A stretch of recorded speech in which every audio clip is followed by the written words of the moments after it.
sẹ́rí prophet yìí olójáde ní ọ̀sẹ̀ tó kọjá tó ń ké fatafata nínú church wípé òun ríran sí Tóyìn Abraham Tóyìn Amaku wípé ilé ọlọ́tà ẹ̀ máa dàrú pé ìgbéyàwó ọlọ́tà ẹ̀ máa dàrú. Prophet Akọgun lórúkọ ẹ̀. Lẹ́yìn ìgbà tí ó give prophecy yẹn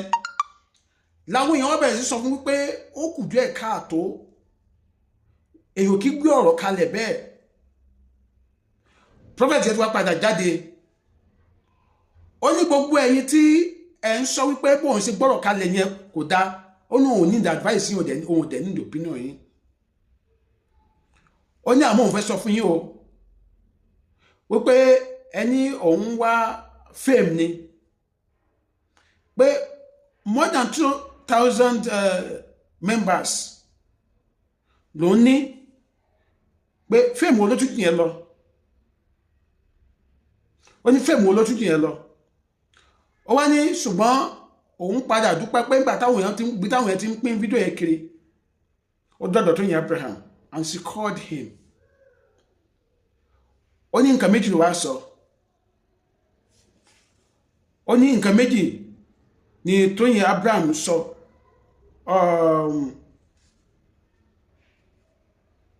ó ní àkọ́kọ́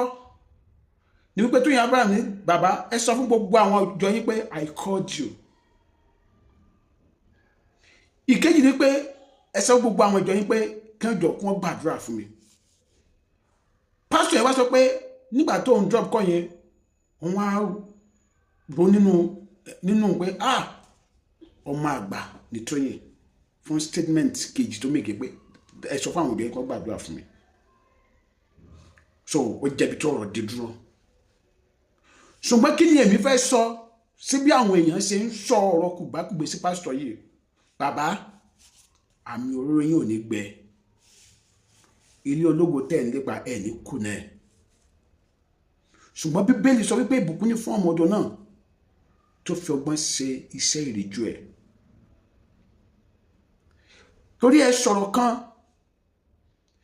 nínú àwọn ọ̀rọ̀ yín wípé kí wọ́n lọ bèrè yín dáadáa kò sọ̀rọ̀ tẹ́yìn máa ń sọ tí ò kìí ṣe fúnra ilẹ̀ ẹ̀jẹ̀ tó fẹ́ nara yín sọ wípé àwọn èèyàn wá ń sọ wípé ó sì jẹ́ pé gbogbo wọn tẹ́ ń sọ yẹn nǹkan burúkú ni ẹ wá yẹn fún wọn lésì wípé nǹkan tó bá gbé wá náà lẹ́ máa sọ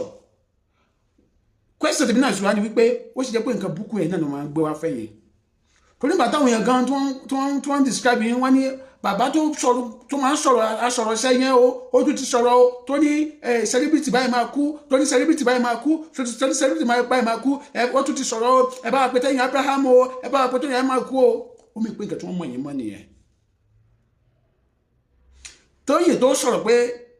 kẹ́ẹ̀yìn àtàwọn ìjọ yín gbàdúrà fún ó fi rẹ̀ kọ́ yín lọ́rùn ni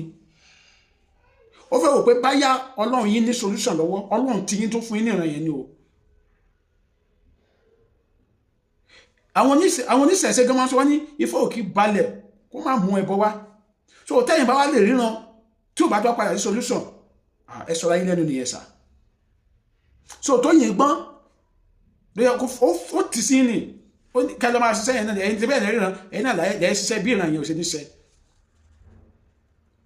náà ó wá kù sọ́wọ́ yẹn sì kẹlẹ́ máa gbàwẹ̀ ó tì í sínú àwòrán bíríbírí ni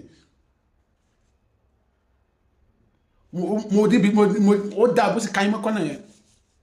because àṣìṣe tí ọ̀pọ̀lọpọ̀ ẹ̀yin bàbá yìí ṣe ni pé mo dẹ̀ máa ń sọ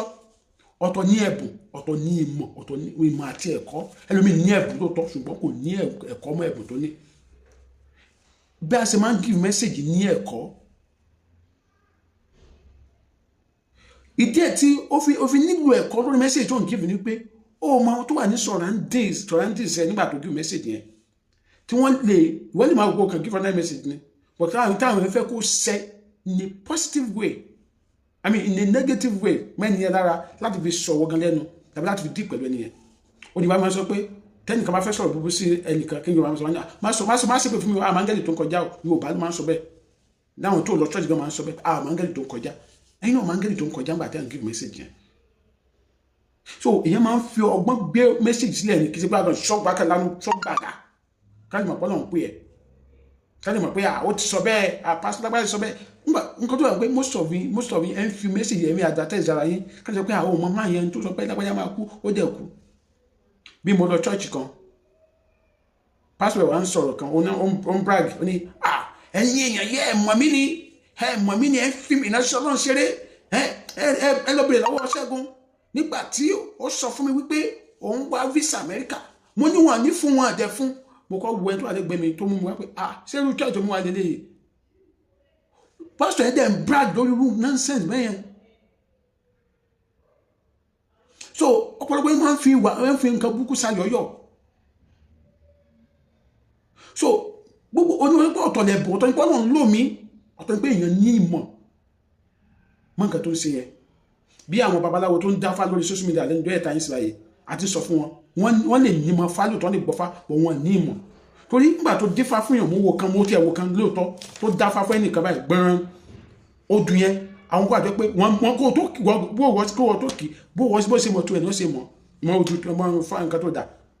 wọ́n yẹ nǹkan rere wọ́n lè padà kan sọ́ di fẹ́ni tó dà fún wọ́n gbà dà fún ẹ̀rí social media. Ó tẹ̀wọ̀n bí family ó wá kí fáyìn fẹ́ nìyẹn ó kì í tán wá tú pé ìfáyìn sọpọ̀ ọjọ́ alẹ́ nìyẹn máa dáa ó mọ̀ bí ara àwọn òkùnkùn tó jẹ́ òkùnkùn family ẹ̀ wọ́n wà lóṣù mílíọ̀nù tí wọ́n rí fídíò yẹn tájà máa yí ọjọ́ alẹ́ yẹn padà ara wọn tó ní ẹ̀kọ́ tí wọ́n ní ìmọ̀ yẹn wọ́n lè ní ẹ̀bùn wọ́n lè ní agbára. So ìwọ ìránṣẹ́ Ọlọ́run tó ń gé irú nǹkan bẹ́ẹ̀ lóṣù mílíọ̀nù ó tún máa ṣe tó wà lẹ́nu ẹ̀ ó mọ̀ bí ní authority wọ́n ń pè nǹkan ní agbára wọ́n ń pè nǹkan ní authority àṣẹ ọ̀rọ̀ tó gbé níbi tó ní sọ̀rọ̀ yẹn àwọn ángẹ́lì tó lọ ẹ̀dùn ti fà sí ó ti jẹ́ kó ṣẹ ní tú àṣẹ ọ̀rọ̀ tó ní. So onífi dákẹ́ máa sẹ́nu pọ̀ tó yẹn máa ti give message má fi tara pé kán lè mọ̀ pé oní paparazzi ẹ̀yin àwọn bàbá mi sọ wípé ó nídìí gbogbo yẹn kò sí nǹkan tó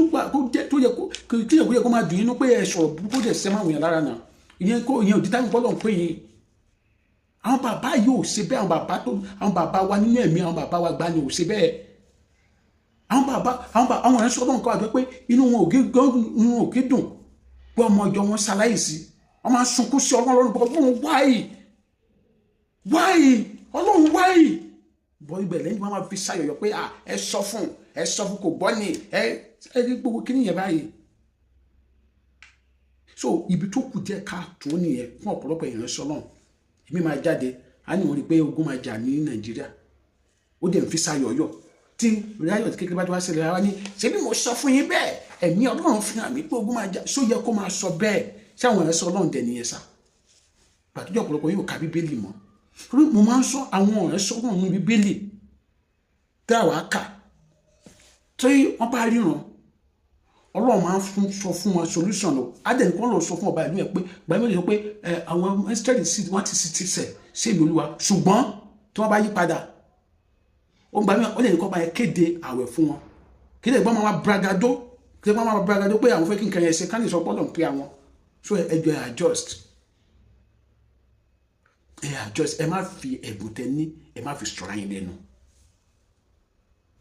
lẹ́nu pásítọ̀ yẹn dẹ̀ sọ pé òun ní láti pe Tóyìn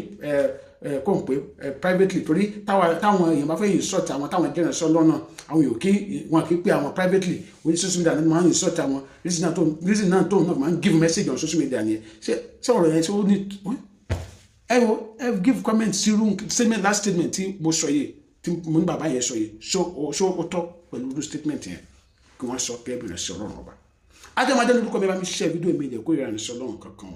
ẹ bá mi share fídíò ẹ má dẹ̀ gbàgbé láti subscribe to YouTube channel mi èrè ó dàbọ̀.